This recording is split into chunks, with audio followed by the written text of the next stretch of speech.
Welcome to By Never Losing, the Blues man versus fat football team. Welcome Connor today. He's the vice captain of the team.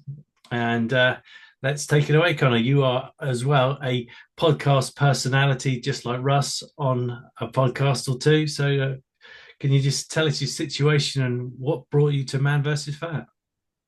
Yeah, absolutely. No worries. So, starting from the beginning, I joined, was it the beginning of March or the end of March 2023? So we're coming up to nearly sort of 2 years, not quite 2 years, but we're getting there. In that time, I've lost, oh God, how much have I lost? Well, I know I was 145 on my first weigh in, Yeah, and I'm now on my most recent weigh in around about 124. So I've lost about 20 kilos. well, that's good going, Um, isn't it? it's all right. It's not where I'd like to be. When I first joined, I got my 5 and 10% pretty close to each other. Yeah. Um, and then after I hit the 10%, I think this is the case for a lot of people, is they sort of struggle after they hit that 10%. The 15% can be quite elusive, as it has been for me. Yeah. Do you find that you've gone back up a little bit and then come down, gone back up, come down, or have you just steadily going down, but it's not going as fast? So for me, it's definitely a plateau, but it is a case of, so for example, a big one that stuck with me is I got down to 130, and it just felt like I couldn't break that barrier. Um, Yeah. so I'd get down to 130 and then I'd have a good week and I'd weigh in and it'd be like you've put on like a kilo, and that'd be quite disheartening. Then you kind of wonder, if not if it's for you, because obviously it's for you. I've stuck with it for so long that I can't imagine not doing it. But you do kind of take a knock um, into what you want out of it. Um, but I got past that. I got past 130, and then down to about 126. And again, the same thing happened. It just felt like especially this season with the Blues, I started, and I lost weight for like the first 3 weeks, Yeah. and then for a fair few weeks after that, it must have been a couple months after that, every week was a put on, and I got back up to like near that 130 mark. Not quite. I think I reached about 128, 129. Is that like your Uh, 5 or 10%? Is it all? so, Great question. I think, yeah, just above 130 was my 10%. So I haven't gone, or maybe 130 was my 10%. So I've stuck around the 10% mark. Um, and I've not really gone back under 10%, but I've really struggled to get past it. But thankfully, these past sort of 3, 4 weeks, it feels like the weight loss is, come back with a vengeance. And I'm now the lightest I've been since about 2019, because I've always had it in my head as well that I remember July 2023. I went to Silverstone with my dad, my brother, and my granddad and my uncle, Yeah. like a little boys' trip. And I remember coming back from that because that was basically like 5 days of just loads of walking. And I come back from that and I weighed 125 kilos. And I remember thinking, this is the lightest I've been since, pre-COVID. And that's when I went back up to the 130 mark. And I couldn't get past the 125. But now finally, over a year later, I've managed to be even lighter than I was at that point. So that's a pretty good feeling. That's something I'm quite proud of. Um, so yeah, no, that's kind of my weight loss journey with Man v Fat. But I think there's more to talk about with Man v Fat than just the weight loss side of it. For me, there is at least, because I was saying to some of the boys on Friday um, how not difficult I find to stick with things. But the example I gave is when I was younger. I mean, much younger, like with the scouts, before you get into scouts, they've got like the beavers and the cubs, Yeah. you know. I didn't stick with that. I done like a little bit of beavers, went up to cubs, and then I was like, "Oh, I can't be bothered with it. And it's such a young age as well to feel like that. Like I couldn't stick with it. I just didn't enjoy it. So I didn't bother going again. And then I got a bit older when I was in secondary school. I tried rugby. Yeah. Um, and again, just didn't enjoy it. So I didn't really stick with it, and I didn't really have many friends at rugby. I think is the right word. That like obviously they were great kids, but they weren't. They'd obviously made their friendships before I joined, and there wasn't any room for me to sort of fit into that group. Having Um, played rugby for a lot, it's very clicky. yeah, If you're not in the right clique, you're not going to play, and it's horrible. And it's not, yeah. weirdly enough, it's not like football. Even though they say it's a friendlier game, it's not the same. No, it's not. Especially as well, the coach was one of the lads' dads as well.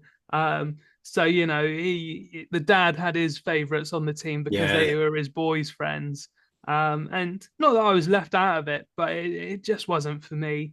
I really struggled with my asthma as well when I was younger. Um, we'd be playing a match and I would last about 10 minutes. I mean, they're only half-hour games when you're that age, but I could only do about 10 minutes before I was nearly in tears at the fact I couldn't breathe running around on the rugby pitch. Um, so I gave up on that as well. And I didn't really have any clubs after that until I joined Man v Fat as an adult. Um, and it was quite daunting when I did join because um, I, again, I didn't know anybody. I just kind of saw it advertised on Facebook, yeah, liked the idea of it, but I didn't quite understand what it was. From the ads, I couldn't tell whether it was like you played football or if it was just like Weight Watchers that was systemized as like a league. yeah, But so I turned up one Friday to see what it was all about just on my own. And I went down to the cages, and there was a guy there. I can't remember who it was, but I remember him saying he doesn't actually play in the Bournemouth one. So it was someone from Paul. So I've never met him again, but he was a great guy. He said, this is the pitch, but I'll take you up to meet Steve. And this is when we were in the old weigh-in room. I miss that weigh-in room. You yeah, burn about a kilo off walking to the new one. Um, but Steve was great. He told me all about it and what to expect from it. Um, so I signed up either that night or the next day. And when you sign up, it's quite funny actually because it says, you sign up and then you have to wait to be, assigned a team. And I yeah, know that's the case now because I've got a mate, a woman I work with, her husband. I've convinced him to join, and he's signed up, but he's still waiting for a team. But I say back in the day, it was only a year and a bit ago. I was playing that Friday. I signed up. It must have been like the Tuesday, and I got put in a team and was told to play on the Friday. Um, and I turned up, and again, I lost about 10 minutes. I think that's something that a few people sort of neglect to realize is just how intense it can be. Just those first 10 minutes when you're not used to doing the exercise, to just manage 10 minutes on the pitch is a killer. Um, and now, I can play a full half hour on a Friday, and if I ever go to the midweek games, that's a full hour. Admittedly, the midweek games aren't as intense, but it's still, a whole lot more. The most, I don't want to say athletic. I don't think I'm athletic, but it's the healthiest I've been yeah, in my entire life. When I look back into secondary school and I couldn't do 10 minutes on a rugby pitch, I can now do half an hour on a football pitch. Um, yeah, and it really is a testament to Man v Fat Bournemouth, the fact that I have been able to stick at it. Great bunch of lads down there that are really sort of open and willing. That like if yeah, there's they a new are. person there, they don't get shunned away or turned away. Um, because the story that Jimmy's told me is he signed up to the Hall one. Um, and they play on a Monday. So he had a Friday and a Monday session. And obviously, no, I don't want to like disrespect the guys from the pool lot. And I can imagine it was a one-off thing, but it really is a testament to my first experience of turning up to somewhere where I don't know anybody. Um, and obviously Jimmy's first experience. So my first experience was great. Everyone was friendly. Everyone introduced themselves. That they invited you along to warm up. If they see you standing at the side, because if you get down like half an hour early, the pitch is free. Yeah, We just like have a little shootout on the goals. And if there's a new face there, they're more than welcome to like pass them the ball and let them have a go at it. And obviously, when Jim went to Paul, he got assigned his team. Um, and they all kind of said hello, and that was the end of it. They just went off without him and done warm ups and stuff on their own. So it's no shade, no hate to the guys from Poole, but I think Bournemouth just is really accepting of people. We really like to see the club grow. There's a few sort of people that are part of the furniture at Bournemouth. There's the people that sort of the figureheads of Man v Fat Bournemouth, and they do a good job of making everybody feel welcome there. And it's a testament to them that I've stuck with it. That I can imagine other people as well have stuck with it because of Yeah. them. I mean, I'd give shout outs to maybe Ben, Jack. I mean, Josh is not an older hat, but he's been there quite a while now. I think he started just before you. So Yeah. there are the like the core ones that are always welcome everyone and are quite nice on introducing to everyone on how it all works. So Yeah, definitely. I mean, yeah, the boys from the Lose to Win podcast. They're like the cool kids at the table at the yeah, lunch table. I They're the cool didn't even kids. realise what I'd done there. But it's good for them. They've really taken it upon themselves. They don't get anything out of helping running the place like they do, but they do it because it's who they are, and I think that's brilliant. Okay, so on your weight loss journey with Man versus Fat, what one thing do you think that you've taken on board and that actually works for you? What works for me is really cutting out sugar. Yeah, Sugar was a big thing for me. During lockdown. So I wasn't, slim before lockdown, but I had a jawline. I had defined features, and then during lockdown, it'd be a case of tub of Ben and Jerry's a week, an energy drink every day, just constant eating sugary foods, real sweet tooth. Um, and I got bigger and bigger and bigger until eventually joining the Man v Fat Bournemouth. And yeah, I found for me the biggest thing is really not cutting out sugar, because I still have a low calorie ice cream if I want to put in. yeah, There's still sugar in fruits. I don't completely cut it out, but it's simple things like I've got a can of I'll cover the brand up for you, but I've got a sugar free alternative just here. um and that's just such an effective change, yeah. that you're not drinking. I think they call them empty calories, don't they? Don't drink stuff that doesn't need to be. Yeah. No, I've got the problem with sugar. It's just sweets. I've still got it now. I just can't seem to cut it out. After, can you remember back to when you cut down on the sugar, or let's say we'll call it cutting out of the sugar? Did you have any side effects at all? Um, Not that I can remember. I think lethargic is a big one.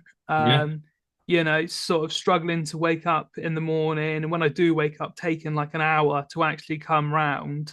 Um, and as well, working in a nursery, we were not allowed hot drinks, so coffee wasn't an option to sort of wake me up. So yeah, I did struggle to not have the energy drinks. And full disclosure, I do still have one now and then, but it's just having the strength to cut down on it. yeah. I wish I could. Yeah, it is tough. It is tough, and it's finding the alternatives that work for you. Like, I'm quite lucky in the fact that I can't really taste the difference between the sugary drinks and the sugar-free drinks. Um, and as well, when I do like a food shop, I mainly focus on, I don't have a list, but I focus on stuff for lunch, stuff for dinner, and I don't need snacks. If I want to snack, then it's a case of I'm dipping into the stuff that's reserved for my lunch. So it kind of balances itself out. Have you ever heard of the three different types of tasters? You got the super tasters, the normals, and then the sort of the people that can't taste anything.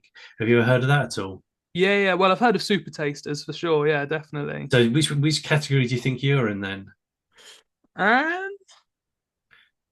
it's tricky. I mean, I'm definitely not a super taster. Yeah. Um, I would say I guess you can pretty much if I said to you if you could have a hot curry or a medium curry, the hot curry is not as hot as for people because super tasters cannot have chili in their diet whatsoever. So Yeah, I mean, so no, I can handle a bit of spice. I mean, my go-to curry, well, not my go-to is a Buna, but the other day I made a jalfrezi, Yeah, so not the hottest, but it's got a fair bit of spice, and no, I can handle that. But do you know what? With spicy food, like I feel like a lot of people have spicy food for bragging rights. yeah. Like I just don't enjoy it. Oh, Like I can handle it. I can finish a curry that's spicy, but when you're at the point that like you can't taste anything because your mouth just full on tingling. um, yeah, I don't know.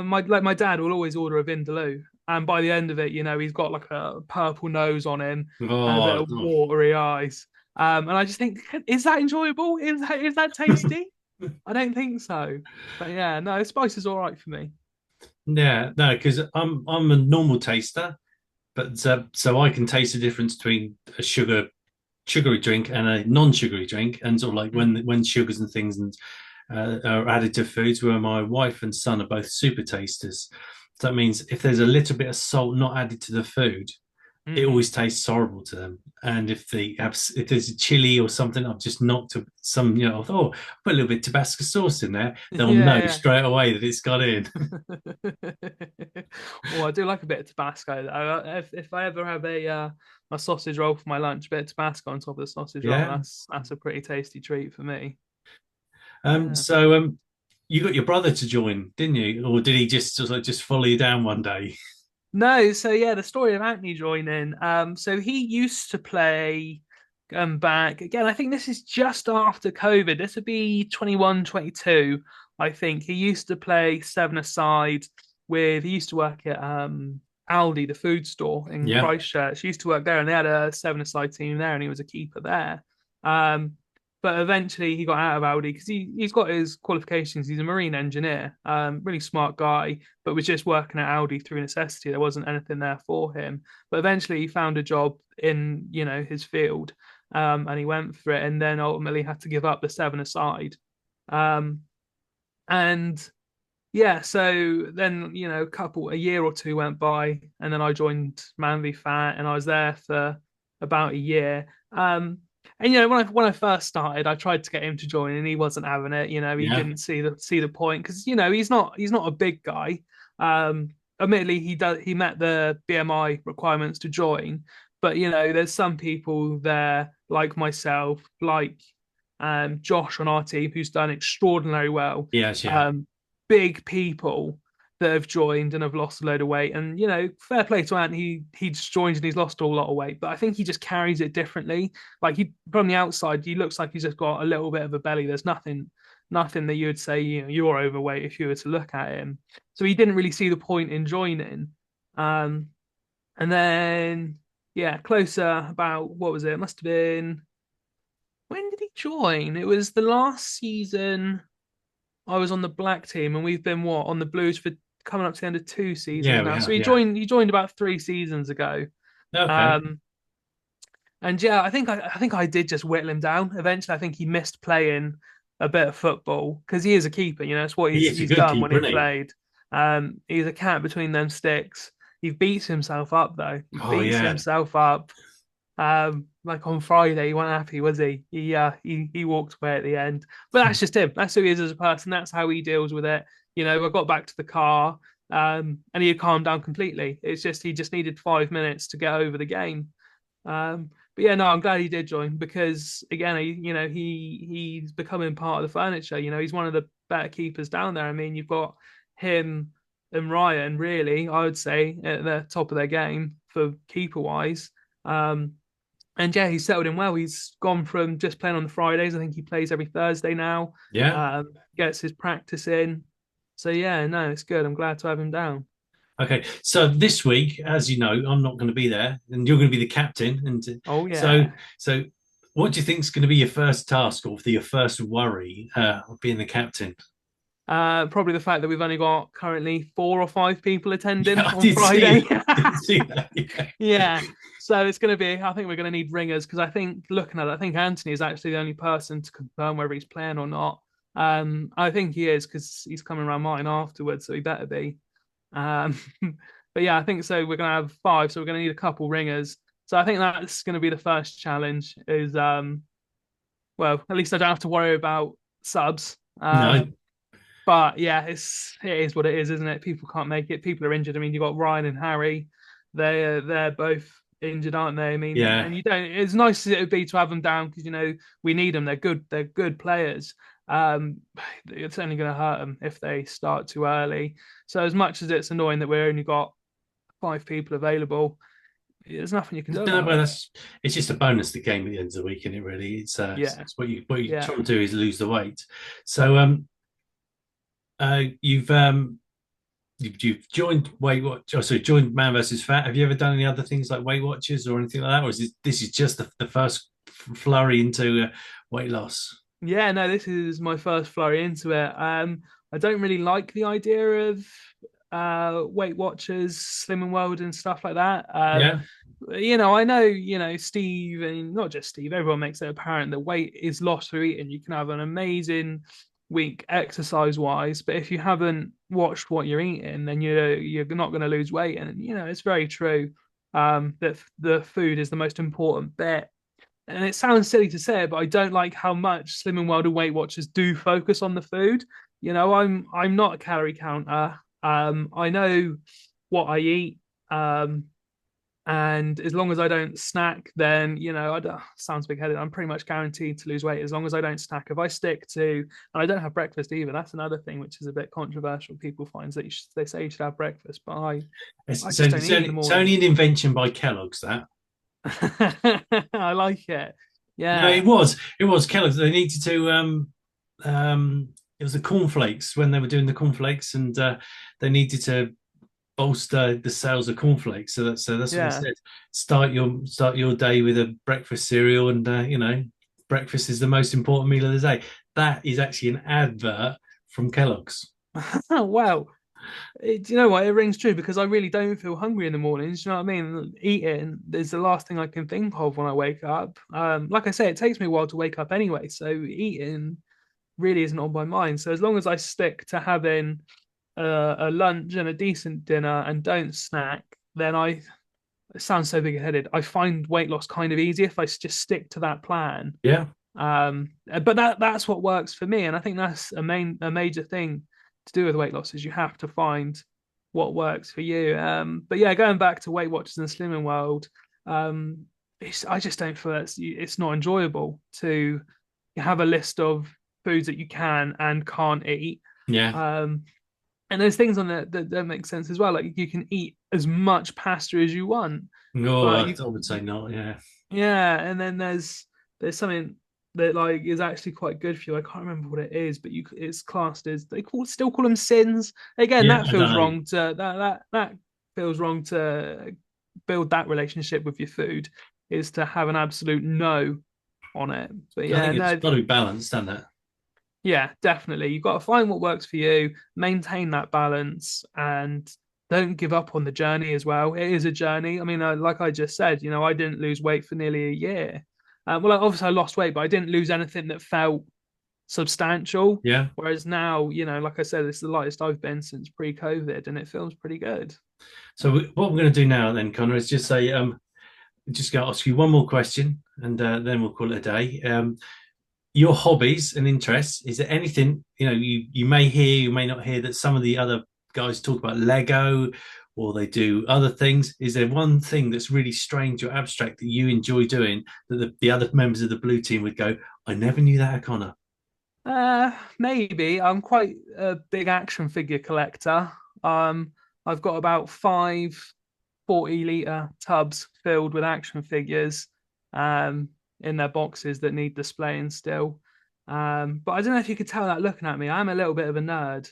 I've got comic book collections, Yeah.